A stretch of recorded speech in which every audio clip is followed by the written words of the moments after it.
Khary, how are you today? Doing amazing. I love the blue blazer and the denim jeans, so I definitely have to start by saying that. Well, I appreciate it. So Terry, I'm so interested to know, do you already come forth with a militant background? Because in Harsh Realms, you also played a military Did you leader say Harsh type Realm? role. Yes. Wow, I would have forgotten that. Yeah. People say you played a lot of military, and can you name some of them? And that one, I would put that back on the list. It definitely put that could've back been a on great the show. list. That was Chris Carter ahead of his time. He really was. So you have to tell me, like, how did this project come about for you, just initially? Because if I'm not mistaken, it kind of like came to you out of the blue by hearsay, she say. Is that true? Yeah, I'm Scott Gimple called my agent, my people, and they said, hey, they want you to be on Walking Dead. And I said, okay, I don't know The Walking Dead because I didn't. Said not being a deadhead, but I said, but what do you think? She said, oh, you should absolutely look at it, and you should absolutely do it. So I looked at it, and I liked it. I mean, I like Scott's writing, and I loved it. So loved working with Andy. It was all really good. I'm curious to hear, how did you prepare for your role? You know, being that you weren't necessarily the Walking Dead type fan, did you kind of backtrack and like rewatch episodes and series from over the years to prepare? I did not backtrack.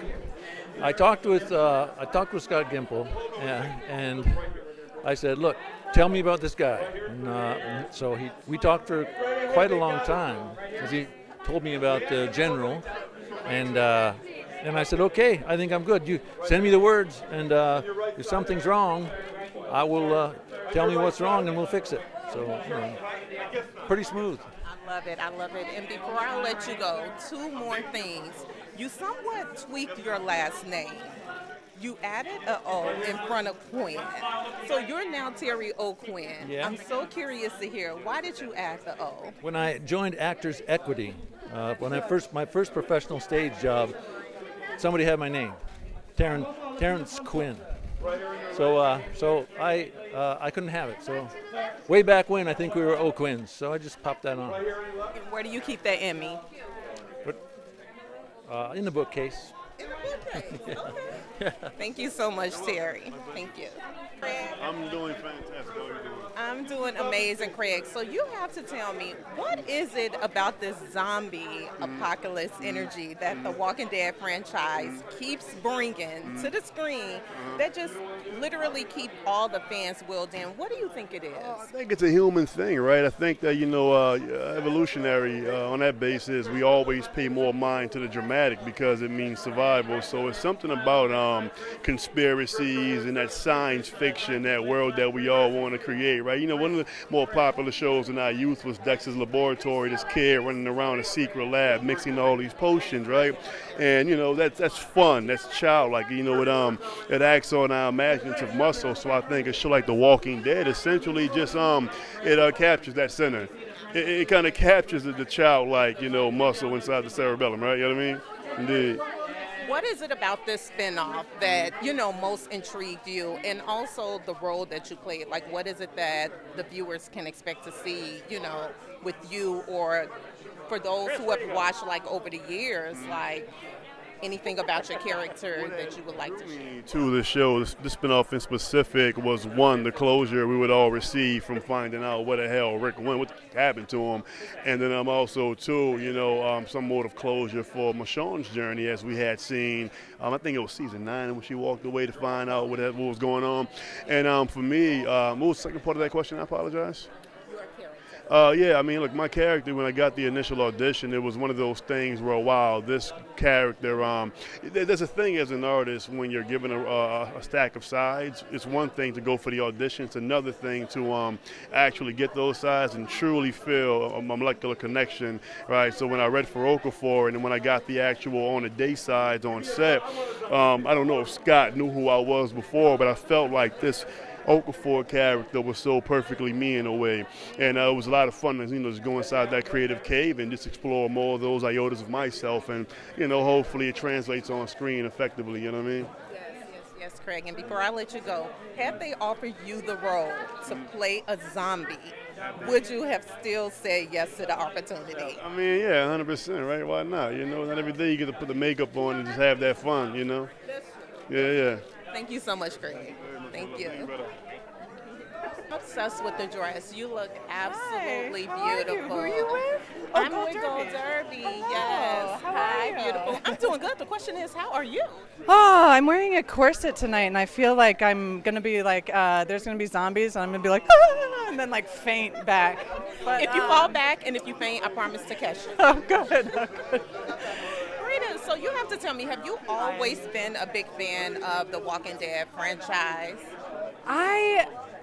You know what? One of my first auditions ever in Los Angeles was for The Walking Dead. It was Sharon Bialy. I can't remember what year it was, maybe 13 years ago I think it was like Rick Grimes' wife in the first season. And ever since then, I started reading the comic book. I got really into the world and the characters and the sort of... I think there's always this thing that when society is doing well, the nightmare of it all disintegrating into pure chaos and how people handle that, the way they've explored it in this series is legendary. It is part of the zombie canon at this juncture in a time when there's tremendous amount of zombie content. But I think that's around because of that sort of fear and reverberation of like, what if society just completely crumbles? Who will you be in that dynamic?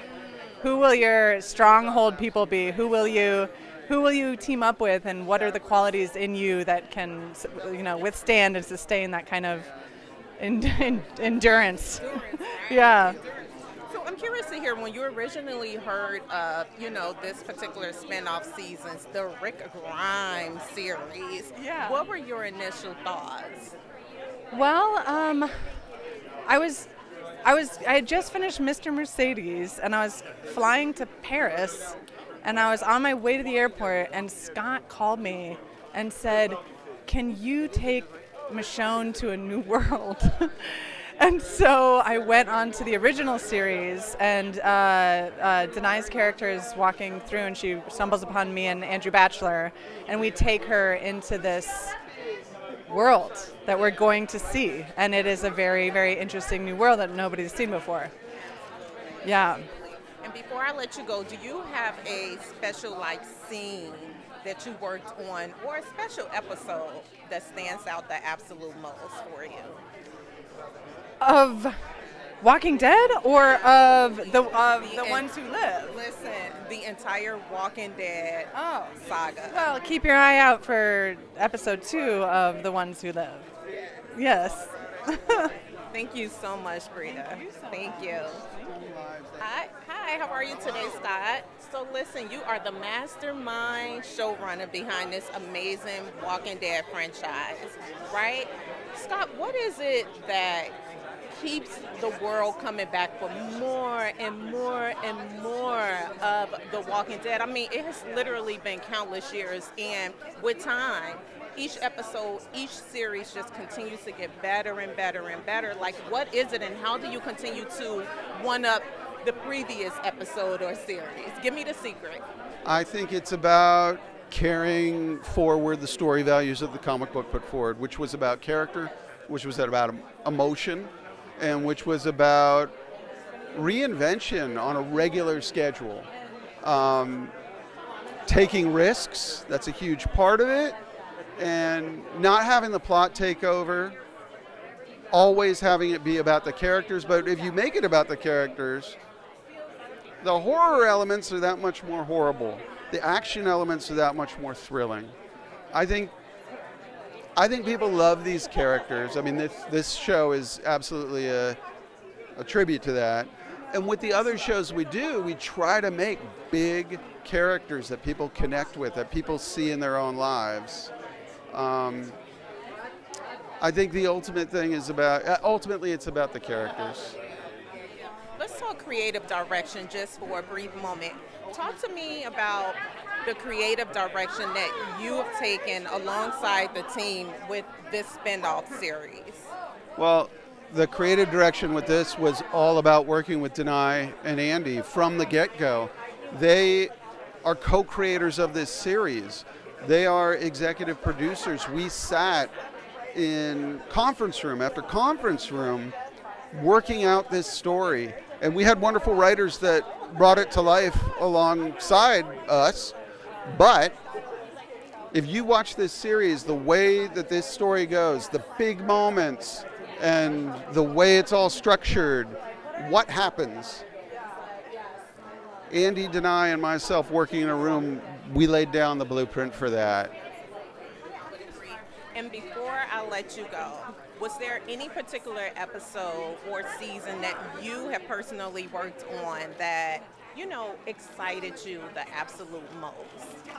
That I worked on directly as a showrunner, or I mean, the biggest season to me, just as far as what it means to me, was my first season show running, season 4, just because it was the first one I've ever done, and it was a mountain to climb, and it was scary, and to get to the end of that season, and to feel the way I did about it, yeah, it meant everything. It meant everything. I loved all the seasons I worked on, even the ones subsequently I moved away from show running until I got to this, to doing the chief content officer job. I have lovely memories of all these shows and all of these seasons, but that season, the very first one, that was a big deal. Okay, thank you so much, Scott. Thank you.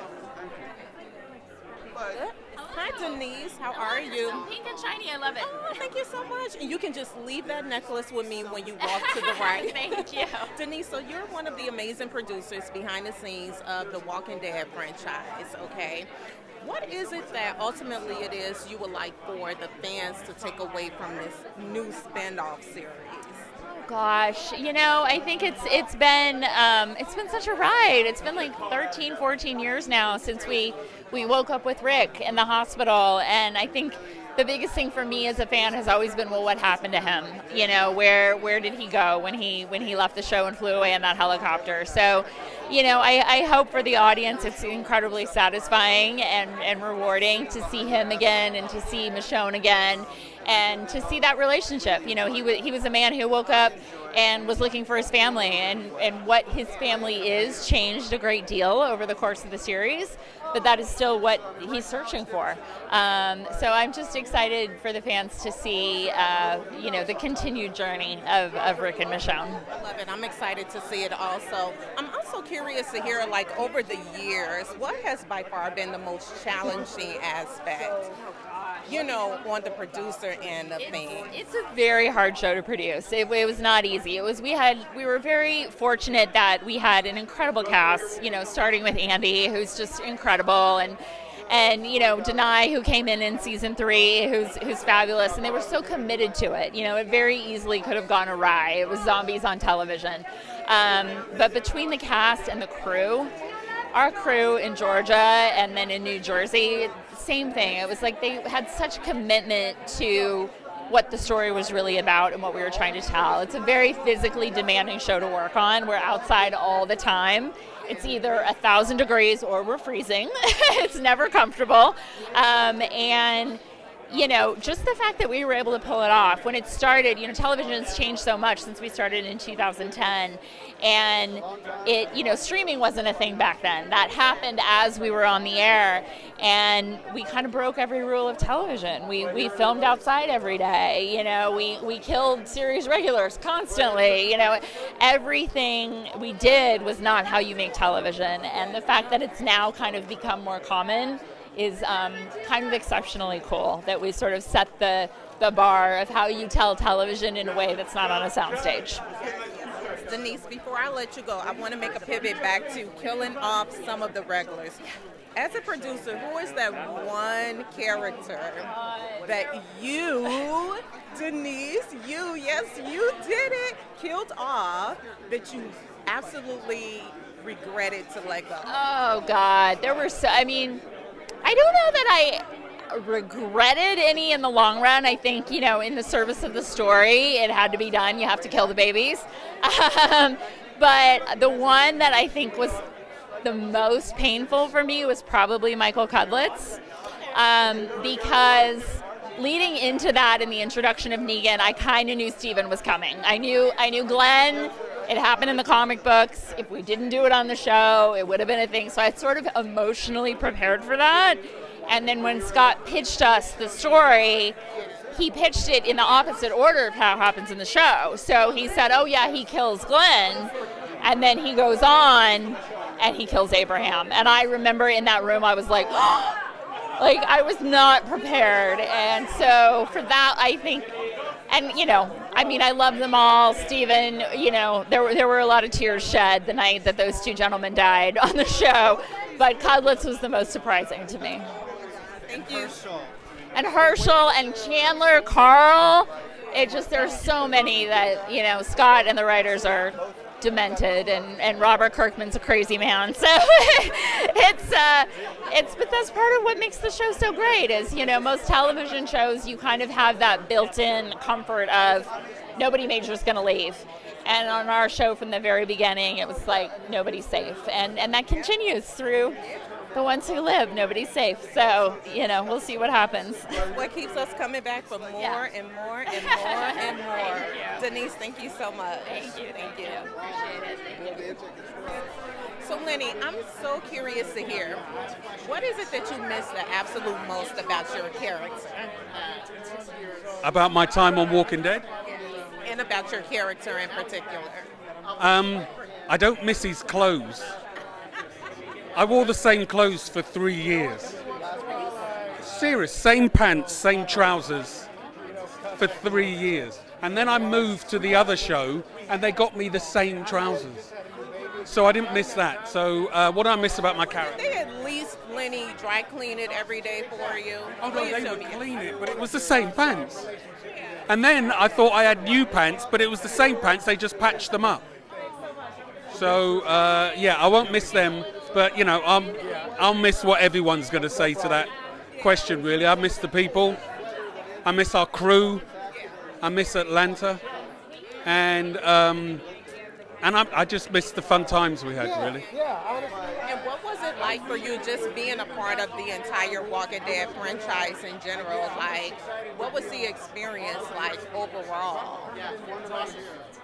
It was kind of surreal being on The Walking Dead. I mean, the thing about it is, we never thought about it as a franchise. We never thought about it. It wasn't a universe until it became a universe. First off, it was just we were doing this zombie thing in Atlanta and no one was going to watch it because it was all vampires. And then it turned into this other thing. So every single time it turned into something new, it surprised us. When the fans got into it, when it became as big as it became, when it started doing spin-offs, every single reincarnation or reinvention of The Walking Dead surprised us. So it's all been new. Definitely took on a world of its own, and the world is certainly tapped in. Yeah. Thank you. Thank you so much. How you doing? Khary. I'm doing amazing. How are you? You look amazing. I love it. You just all pinked out and knocking it out. Thank you I love so it. much. So listen, first and foremost, Khary, you have to tell me, do you miss that long hair? Talk to me about those dreadlocks. I do actually, and I honestly I miss it so much that when I had to shave it for them to glue it on, and that's why I shaved my head for 6-7 years.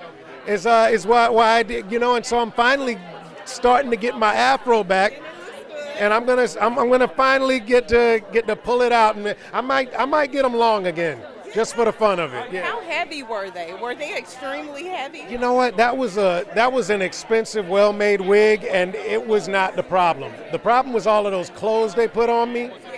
Yeah, because it was 98 degrees and 100% humidity. In Atlanta, that was the problem. The dreads were not the problem. The hair was not the problem.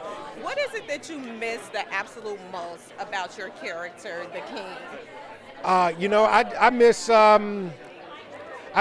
the connection that he made with people, and I miss it, but I don't because I still get it. But mostly I miss the camaraderie, I miss.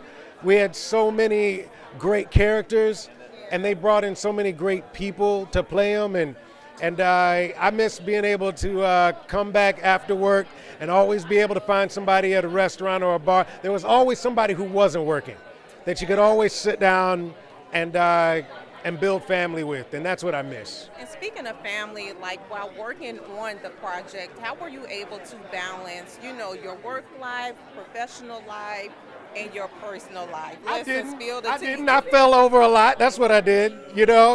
I didn't balance. I kept falling, and and then getting back up and trying it again. But you know what? I wouldn't change it. Yeah. My daughter would say, "Daddy, just quit. Come back home. I'm tired of you flying out to Atlanta. Come back home." And so I've been back home since the main show's been off because she told me to.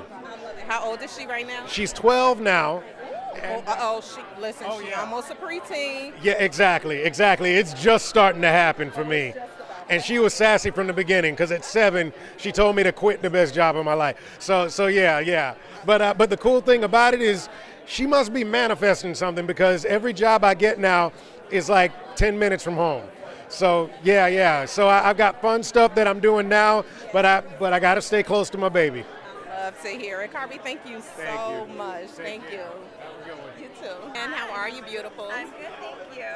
So you have to tell me, you played a character Pearl throughout this amazing spinoff season. What is it that the fans can expect to see with your character before being promoted to command and sergeant and afterwards? Oh, those are some spoilers, girl. You're Spoiler alert! Just give us just a little tease. I think that you're going to be surprised, by this character in terms of how much she cares about her friendship with Rick. And I think there's, at the end of the series, you may even feel sad for her. Yeah. So is there anything that you can share, Lesley-Ann, about the dynamic of your relationship with Michonne? Because listen, I think game recognizes game. That's all I'm saying. I think Michonne is such an incredible character, and Danai is so amazing. And I think outside of the CRM, this world, Michonne and Thorne, would probably have been friends and hung out together. Yeah. So I'm so curious to hear a regular character or a villain type character. If you can choose, which would be your preference? Regular. No one's really regular. I don't think any character is regular. I think we make choices. I think every villain also truly believes in the choices they make. They don't necessarily think of themselves as evil. So I just think interesting characters. Yeah. And before I let you go, let's talk about working with friends. Because if I'm not mistaken, working with friends.